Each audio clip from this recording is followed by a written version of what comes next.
Hello, my friends, and welcome back to Transformation Tuesday. I am your host, Christy Effelman with Edge Leadership, and we help companies elevate traditional high potential leadership development programs and EBRGs inside organizations to elevate them into actionable peer groups. And today we are joined by Sharnay Hearn Davis, the founder of Sisters Lifting as We Climb. Hey, Sharnay.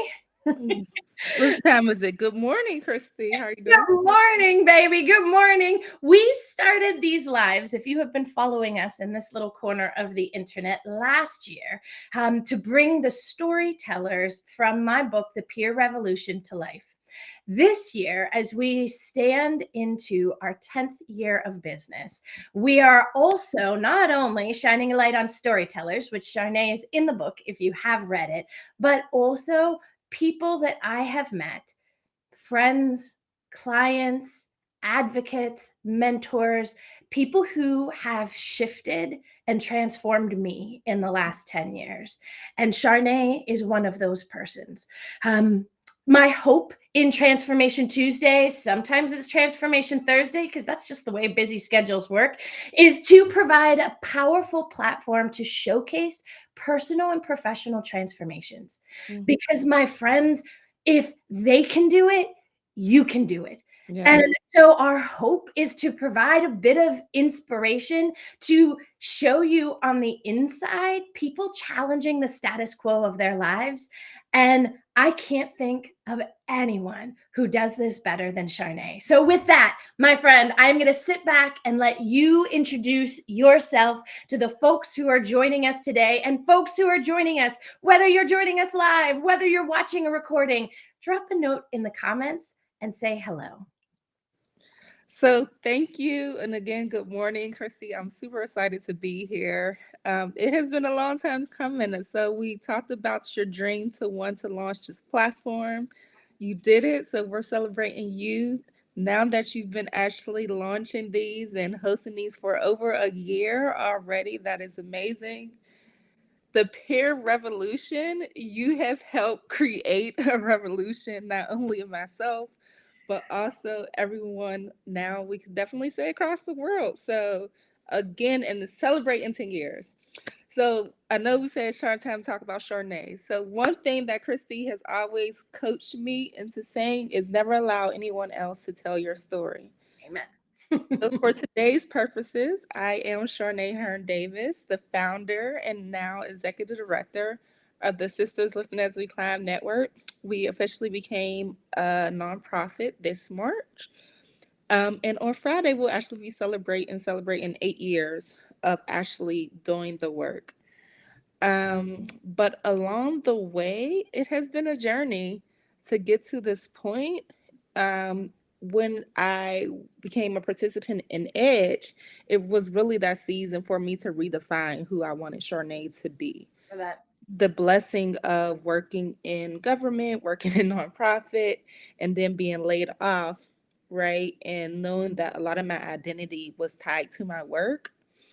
So as I move forward in that next stage of my life, really needing that boost of confidence again, really needing empowered despite everything I accomplished, still not knowing or feeling stuck about what was next. So that's what I'm interested in sharing about my edge journey, right? We've been celebrating and advocating for women to go through the program since I met Christy 8 years ago.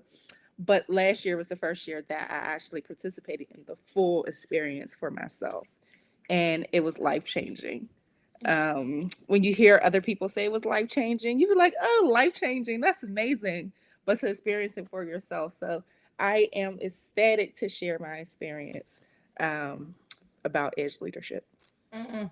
I love it, my friend. I love it. You humble me in so many ways. All right, so tell us your story.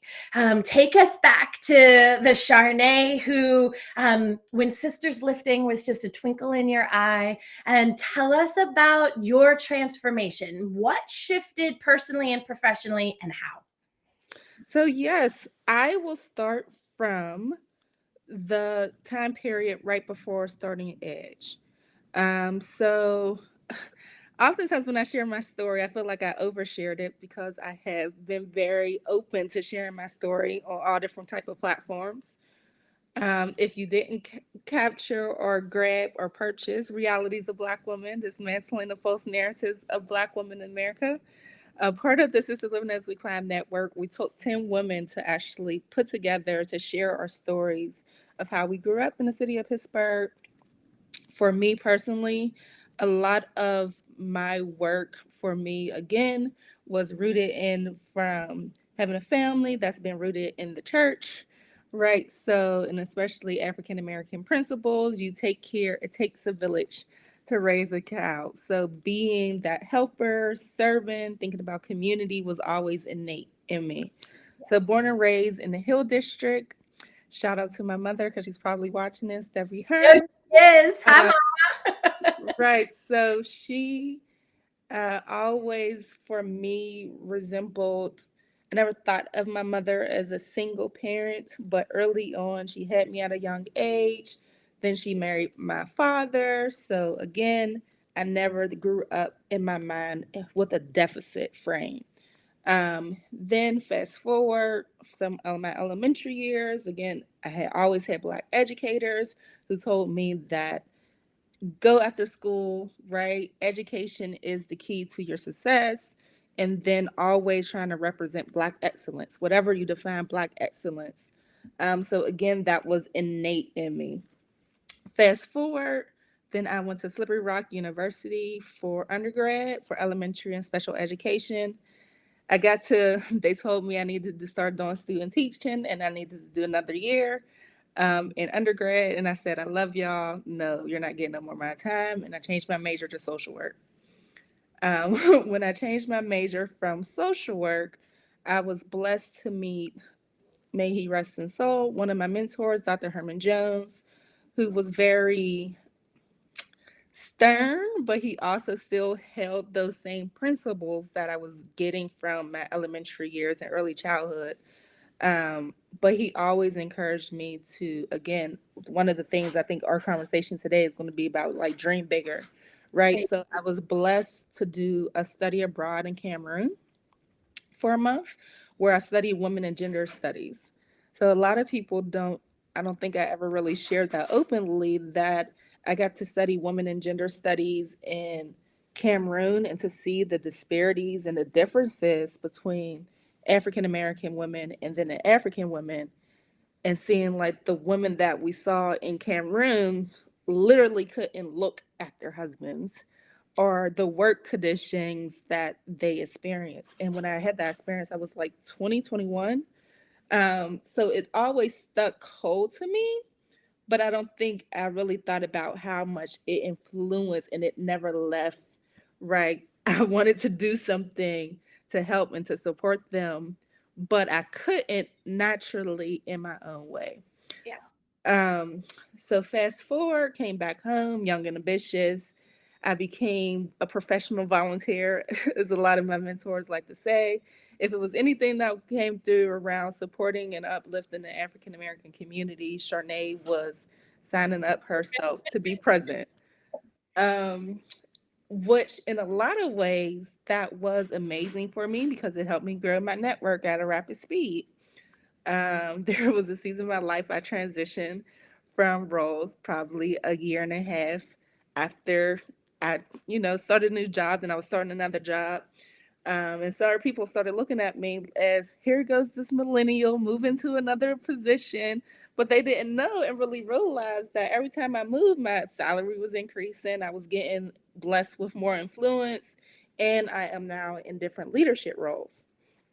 So as much as they didn't understand my transition, I always felt like I had this bigger plan until Yeah. my world crashed after I got laid off, right? In 2017. So in 2017, young and ambitious, at the age of 26, I became a director of workforce development um, at the historic Hill House, right? Born and raised in the Hill, able to work with the students I used to work with who are now adults. For me, it was a homecoming. So I always felt like I was blindsided by the layoff, but that was actually a blessing in disguise because after that, I got accepted into my doctoral program. So since I told y'all my story's long, but I'm trying to make y'all the Cliff Note version.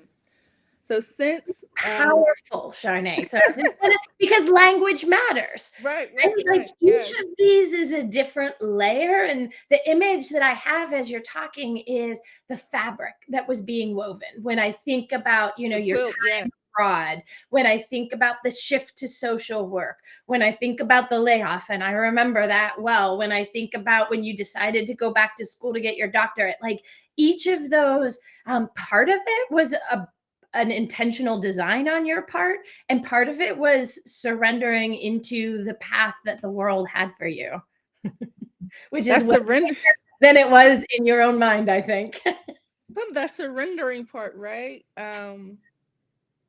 Woo, right? As a woman of faith, that's a lot of my journey has Yeah, been surrendering to what Sharnay believes she's called to do in her life versus to what I believe God wants me to be in my life. Um, so because I was speaking through that story, right? I went to get my master's from Duquesne, got accepted to Duquesne University to receive my master's. Then I got reaccepted for my doctoral program. And in my doctoral program, we were learning about community leadership. And so I was like, aha, there's this whole thing of what I have already been doing, but I didn't have the language to put it that and to understand that my heartstrings is really about changing systems. So how do I leverage the resources, the knowledge, and now this network that I have built not only locally but globally, because in 2012 that was the other milestone, being accepted as a One Young World ambassador and being able to travel the world representing the United States of America as an African American woman from the city of Pittsburgh who was born into poverty, right? So I always will say that when I talk to children and they ask me to share my story, sometimes I start with, well, I have been blessed to live at the intersection of privilege and poverty. And my job is to help you have access to opportunities because I believe that because of the relationships like our relationship, Christy, that I have been blessed to different type of opportunities, but I'm a firm believer in other people need to have access to that opportunities as well. So I want to be that person to help them either learn about it, or I'm the one that's usually trying to connect them to their opportunities. But now in this stage, continue to look forward to actually creating those opportunities, um, and actually being able to fund them. So yeah, yeah, yeah. all the things. Yes to all of that. And to that point, and my friends, I promise that after the live is over, Sharnay will hop in and pop the link to the realities of Black women so that you can purchase that book, and and continue to explore either if that is similar to your journey. I hope you feel less alone because the Yeah. storytellers in it are incredibly powerful. And if it is not your journey, know that this is the journey of so many others, and it is important for us to be aware of it. And so I would be remiss if I didn't also ask you, tell us about Sisters Lifting as We Climb and the mission and the impact that you want to have. And I do know that we have a big event coming up this Friday, so maybe we could pop a link in there later too. Yeah, so we reopened the link for our Friday celebration just because we knew so many people started still asking us for tickets. And we didn't want to leave out our Edge sisters and our Edge family. So I was like, I can't, how did I forget? I need to send this out to my sisters. Because Edge for me was virtual. And so really wanted to make sure that we create the space for us together and to see each other. Because crazy that already. Um, I was gonna say, and I apologize. I think my dog didn't figure out how to break out the room. So I was looking like, is he coming down the steps? I swear I closed the door. It wouldn't be the first dog on camera for a live. But yes, the Sisters Lifting as We Climb network is a personal and professional support network for women of color. When we created the network, our core goals were focusing on healing, networking, and ascending together. In 2019, when the gender equity report came out, not only did I was I able to recognize myself and my story within those numbers, listening to how the other women, a black woman, right, who was infected by that said the city of Pittsburgh is the worst place for black women to live, I really was challenged to say, Sharnay, God has blessed you with this thing of Sisters Lifting as We Climb. You are now advocating for black women, and you've been doing that for so long. How do you continue to create and advocate for black women? So we added advocating to that list. So a lot of our work now is working with government entities, higher education institutions, and the corporate sector to really help become, which we grew out of my new personal brand that was grown out of Edge, was being a cultural strategist, right? So, how do we help develop strategies for the organizations who say they want to actually impact working with Black women? So, I'm going to pause because Christy, you on my screen, you look frozen. And so, I don't know if everyone else. We can see you just fine, darling. Don't worry. Perfect. All right, sounds good. So, yes. So since we became a 501c3, we will be launching our first mental health cohort.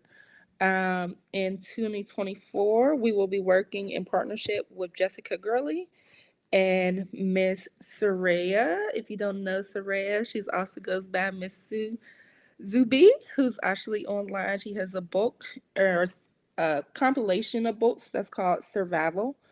So we'll really be working through our trauma and being able to work collectively again. So again, as my background in social work, my heartstrings is to really to do more direct services so I can work with the women one on one. So shout out to the Pittsburgh Foundation and Macaulay Ministries for and the Poise Foundation for actually funding this work. So again, on a Friday, November 17th, I don't know what day it is no more, we will be celebrating all of the accomplishments and everything that we have been blessed to achieve through collective, through the partnerships, and to really, again, to continue to tell our story. So there's a lot of people always say they see me, they see my heart, but they don't always understand my why. Mm. So I'll be able to share a little bit more of that. I love that. The image that I had in my mind as you were talking was, when you said they see me, they see my heart. What I love about this Friday is now they're seeing the work of your hands. Oh, and I love that. It's like just, I mean, it has been such a privilege to have walked beside you and watched your transformation unfold. And because Sisters Lifting is your life's work, it has amplified every time you have stood in your power and you have amplified. And I mean, I think that that is something that's so important for all of us. We're not all going to be called to create a not for profit. We're not all going to be called to do the same things, but whatever your thing is, I promise you, my friend, number one, it's bigger than you think it is. And number two, Yes. Number two, when you invest in yourself, you can't help but invest in that. So I want to be thoughtful of time. My friend, is as you look back to your Edge cohort experience, were there any takeaways that you think were impactful as it relates to your transformation?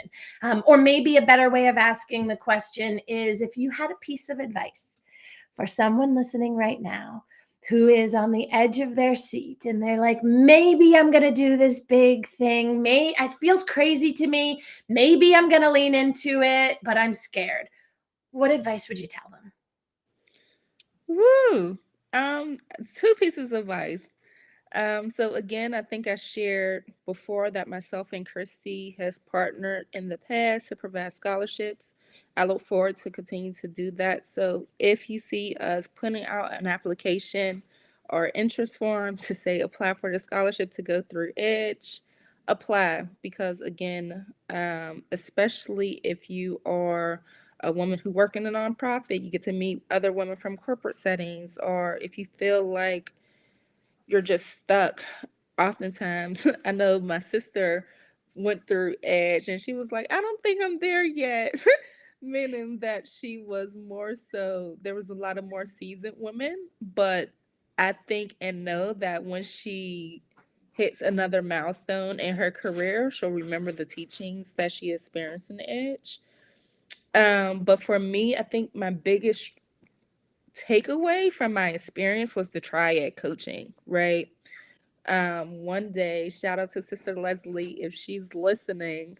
Hey, I girl. remember us sitting in a call and she's asking, we're going around in her circle asking us our questions.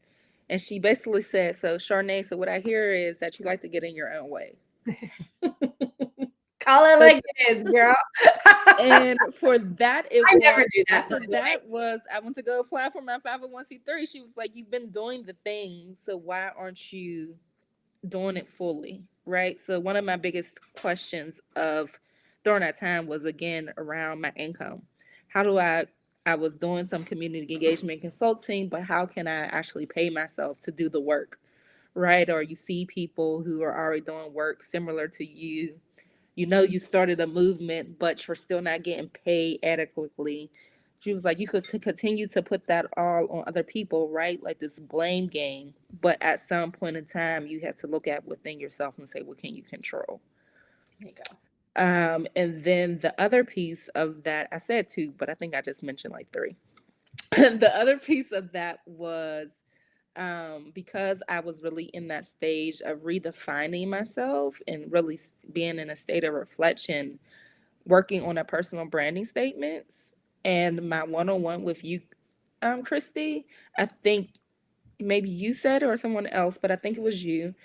And in describing and working on trying to develop the personal statement, she was used the word innovative. Like Sharnay, you Yeah. create from blank canvases. That's innovation. And when I thought about that from because I was also working with the Innovation Works at that time and I was coaching other businesses to be prepared for the uprise pitch, it really made me again look at myself like, you really have these skill sets. You've been doing it. You created a social impact program, right? You created a you created a social enterprise. Sisters Living as We Climb can actually qualify as a social enterprise if you qualify, if that's what you want to call it.